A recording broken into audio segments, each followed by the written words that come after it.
everyone, welcome back to my channel. I hope you're all doing well. Today's video is all about having conures as pets and all kinds of aspects of their care, including behaviour, training, diet, housing and toys. So I'm going to go into all kinds of detail there. I've got Pickles joining me here, who's my green cheek conure, and I'll introduce her more in a second. But before we get started, I had to mention my amazing t-shirt. We have just released a really cool design with chip and fish on it, and we've got some with Pickles coming up and some other designs too. It's on a red bubble store. So if you're interested in taking a peek, I'll leave all of the information in the description box for you to go and have a look. But without further ado, let's get started. So conures are a type of parrot, of course, which are from Central and South America. And Pickles is going to come and just preen my hair and cuddle while we do this video. There are lots of different species of conure. I'd say the three most common kept as pets are the green cheek conure, like Pickles, the Gem conure and the sun conure. Loads of different colours and varieties, but they all have very similar personality traits, which I'm going to go into today. So Pickles is a green cheek conure, but she doesn't look like a typical green cheek conure. She is what's known as a cinnamon green cheek conure because they come in lots of different colour mutations. You might see conures called pineapple conures, that kind of thing. They are all just green cheek conures. And then there are loads of different species as well. Now, some people will say that conures are a one-person bird. They pick one person in the household and that is their favourite. With some birds, of course, that would be true for any kind of parrot, really. But for us, Pickles enjoys company with both me and David, my boyfriend. I'd say she's a bit more geared towards him if he's in the room. If he's out for whatever reason or he's not awake yet, then she'll be my best friend and we'll have lovely cuddles and that kind of thing. But I do think she gears a little bit more towards him, but with great socialisation and positive reinforcement training, you can adapt your bird's behaviour to accept other members of the household, and it's not just oh well, they like this one person so that's it. They can be trained to enjoy the company of lots of different people in the household. Now, as you can see, she's being very cuddly with me. She's cuddling up to my hair and she's preening me. But not every individual conure is going to be cuddly and playful. There will be some that just don't want to be touched. There'll be some that will be playful but not cuddly, or cuddly but not playful. So if you are looking to get a conure purely because it's playful, cuddly, I would say that's not the right reason, but you're not necessarily going to know how the individual is going to behave in your household as well. So it's a behaviour trait to consider when you're looking to pick up which bird you like, but not every single conure is going to be playful and cuddly and that kind of thing. However, one thing I can guarantee they'll be is noisy. Now, you'll probably hear Chip and Fish in the background screaming. Pickles is kind of making strange noises in my ear. But in general, conures are quite a loud group of parrots. In particular, the sun conure, which I'd say is the loudest, is very, very loud. You don't know loud until you've been around a sun conure. However, green cheek conures, like Pickles, they are said to be the quietest of the conure species. Pickles can still be pretty loud. I'm going to insert some clips now of some of the range of noises she does. I've had to film them from afar because obviously when I come up to her cage she calms down and that's fine, but she's got a variety of different noises that she makes, and then some that I haven't been able to capture on film, such as very quiet wolf whistling, mumbling, muffling, whispering as well. So I'm going to insert some clips in here now of just some examples of how loud conures can be.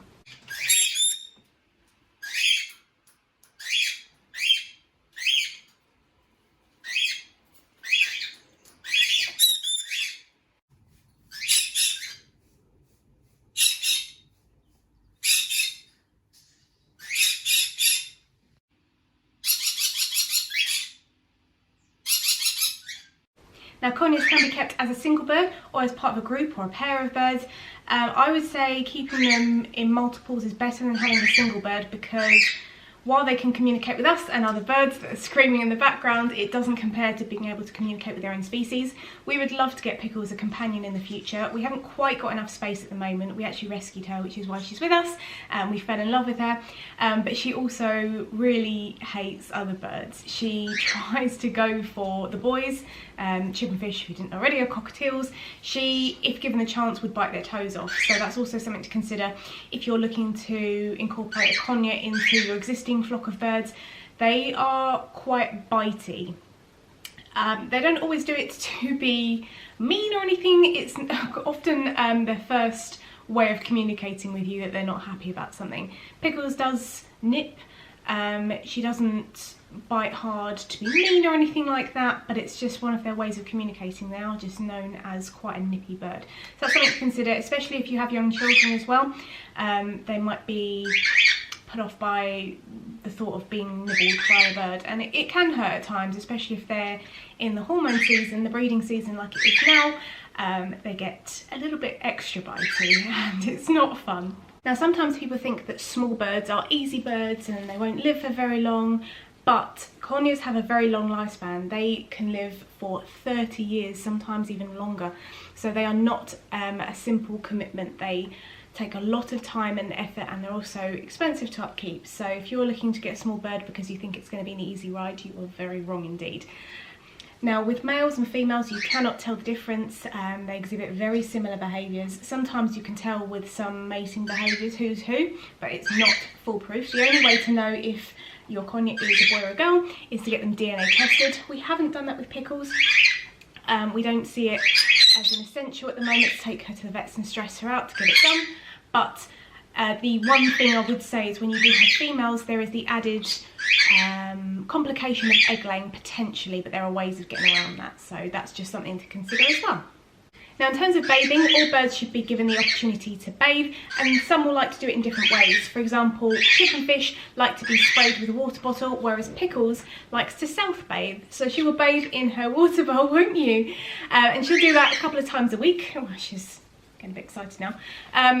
Some people will try and bathe their birds every day. I don't always necessarily think that's the best idea because it is kind of stripping the oils from their feathers. However, let your bird bathe as much as it wants to. If it's not bathing often, you will need to encourage it, and there are ways of training your bird to accept bathing. So that's something to consider too. And I can leave some resources in the description for all of these different bits that I'm going to be talking about. So the main reason to get a parrot and welcome them into your life is to live in partnership. And there's this misconception, as I've said already, that small birds are easy to keep and it's fine, they can just kind of be in their cage and we can take some cute pictures. It's not the case. Parrots are very expensive to upkeep. Vet bills are very expensive. It's also quite hard sometimes to find a bird vet in your area. Again, I'll link lots of different kind of resources in the description for you to go and take a look at if you're looking for something like an avian vet in your area.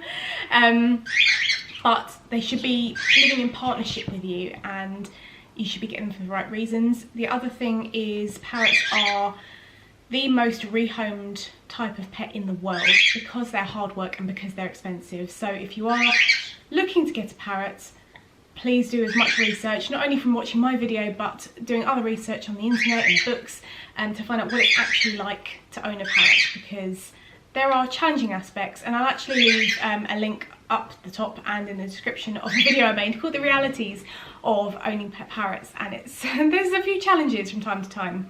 I will say one other thing: if you're finding chip and fish annoying in the background screaming, then a parrot probably isn't for you, because they do this a lot. Whether it's singing or screaming, parrots are noisy all day long, and if that annoys you, then you're going to struggle to accommodate them in your lifestyle.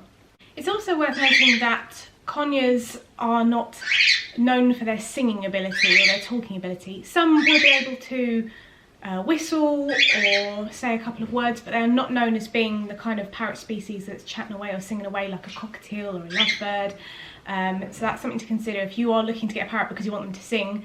Firstly, that's the wrong reason to get a parrot, and two, conures would not be for you as well. What are you doing?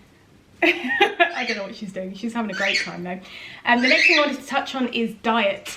There's a lot of misconceptions with parrot diets that, you know, you can just buy them a bag of seed from the shop and give them a piece of apple a couple of times a week. Totally wrong. A healthy parrot diet should be made up of seeds, sprouted seeds, legumes, vegetables of course, lots of leafy greens. She's just pooped in my hand. Fruits. Loads of different bits and pieces. And one other thing I wanted to mention before I show you a couple of clips of a typical birdie breakfast that I would make is with pellets. They can be good. The only pellet brand that I would recommend is Tops pellets because they're cold pressed, so no nutrition is lost in the baking process like most other parrot pellets on the market, and also the ingredients list is very good as well. If you are looking to incorporate pellets into your parrot's diet, please, please, please look at the ingredients list. There are some very big name brands out there that people just grab off the shelf because they recognise the name, or they're told that it's great, or it's vet recommended. But sometimes the 5th or 6th most abundant ingredient in that pellet is sugar, and then it's salt. And you don't have to be a parrot expert to know that sugar and salt is not good for your parrot. So please check the ingredients list. If you have any questions about parrot diet, or you'd like some recommendations, please let me know in the comments and I can answer your questions. But now I'm going to insert a clip of me making a kind of typical birdie breakfast. Okay, so I'm just preparing everyone's breakfast, so I'll show you what a typical Conure breakfast looks like in my house. Also, I apologise if the focus goes a little bit funny because there's so many things to focus on, so it's looking a bit funny. But anyway, to start off with, I've got some healthy seed. She only gets a small amount of this, so probably about that much.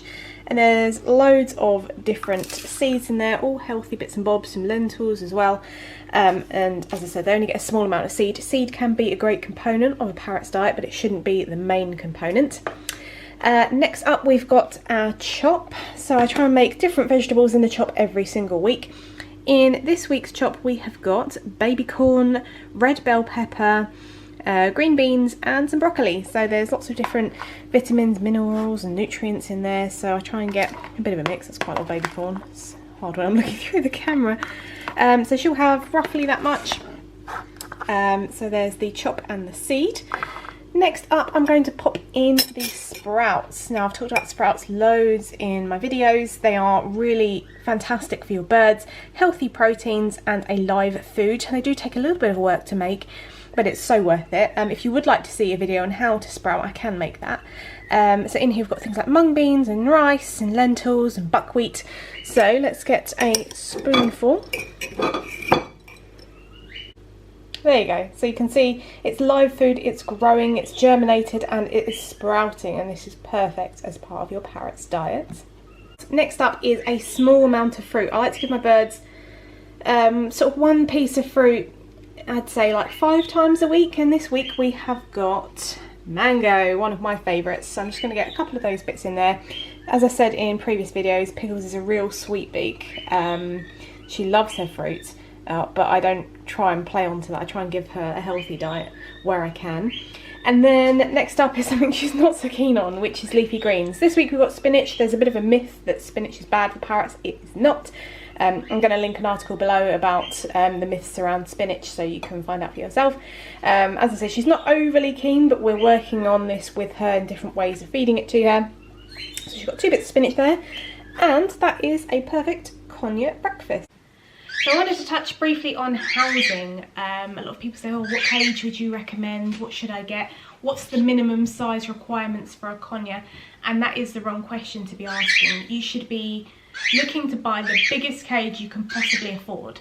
And unfortunately, this might sound harsh, but if you can't afford a particularly large cage, then you probably shouldn't be welcoming a parrot into your family, because they are an expensive pet. They're not something that, you know, is a limited upkeep like a hamster or something like that. They do cost a lot of money to keep their toys refreshed, to maintain a happy and hygienic environment, and also to give them a really great diet as well. So if you can't afford a reasonable sized cage, then they might not be the pet for you. It's also important, if you are going to get a modest size cage. I mean, Pickles has a modest size cage, I would say. She's got a Liberta Jing and it's got custom perches in it, natural perches, which are really important, which I'll touch on in a second.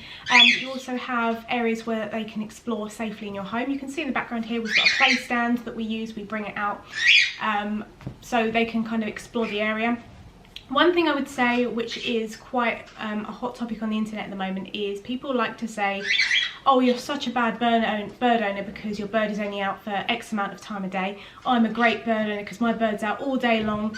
That's not the case. The time out of a bird's cage should be just as enriching and enjoyable as their time in the cage, and there's no right or wrong way of doing it. I thought I'd just insert this here because while I was editing this video, I realised I didn't say something as eloquently as I'd like, which is that the sort of point of owning a parrot is to spend quality time with them.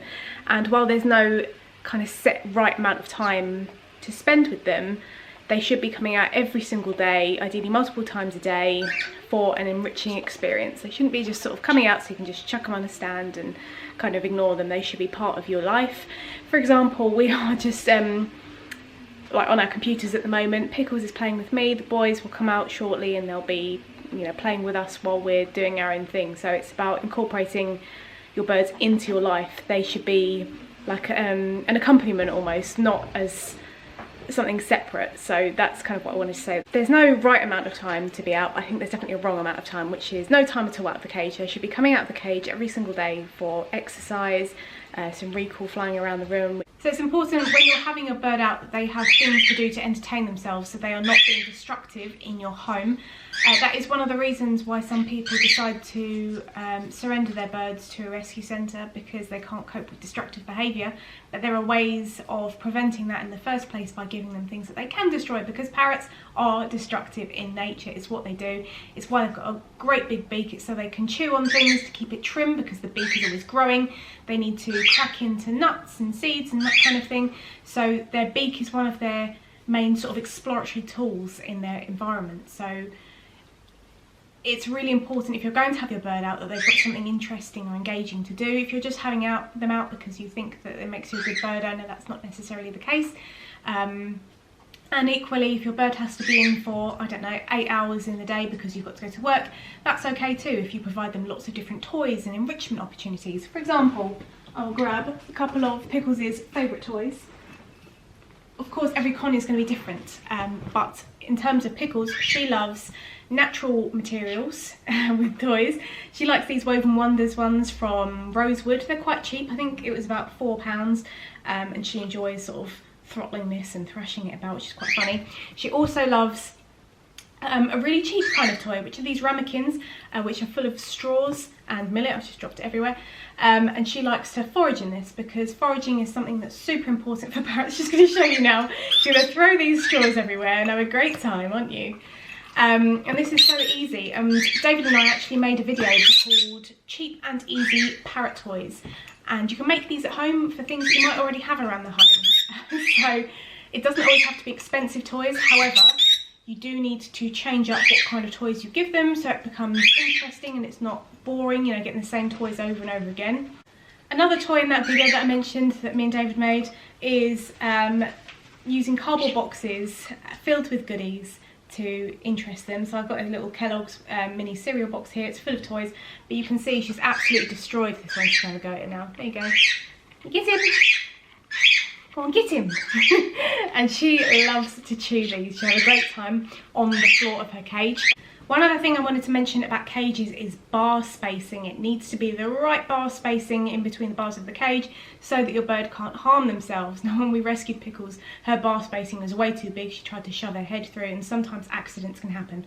So the usual sizing is 5/8 for things like Conures and cockatiels, but I'll put a link in the description from the Bird Trick site, which has got recommendations for all different kinds of parrots for bar spacing. The other thing I'd like to mention is the grates and bars on the floors of cages. They are not good for your bird's feet. I know they're sold that way. Also, cages are sold with dowel rods.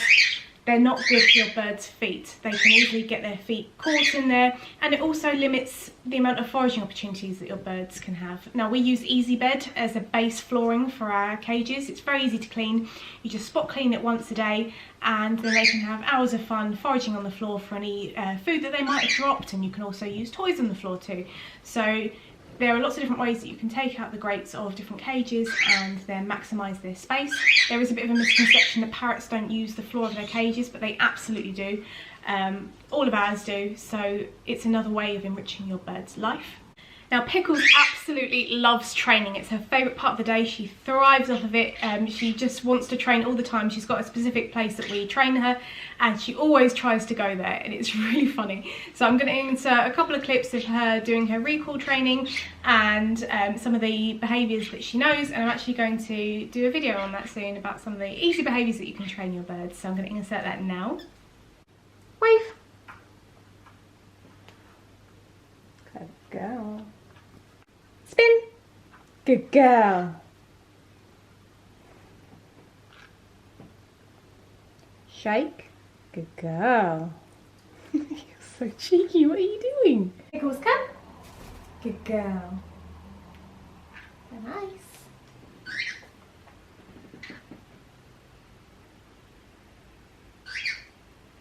Pickles, come.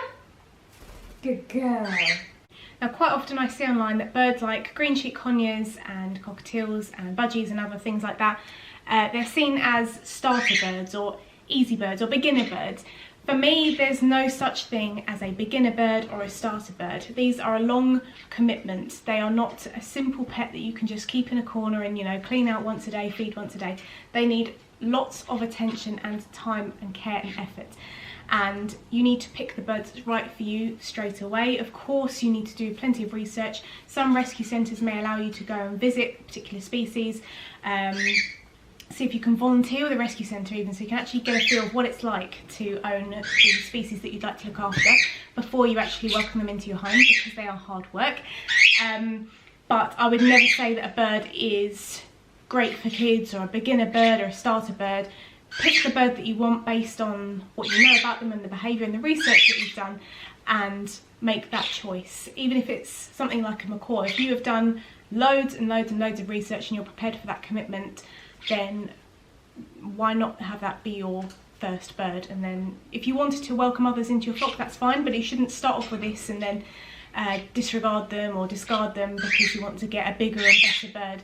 No such thing. We love our little birds and we wouldn't change them for the world, would we? Okay. Maybe the head climbing I might change, but it's part of owning a parrot. So that is our video on conure care. Now if you have any questions or you think I've missed anything, please pop it all in the comments. I'd love to chat to you and talk about conures, because I could talk about parrots all day and you'll have to stop me. So from me and Pickles, who's currently hanging off my ear by her beak, thank you so much for watching. I hope you're having a fantastic week, and take care and see you later.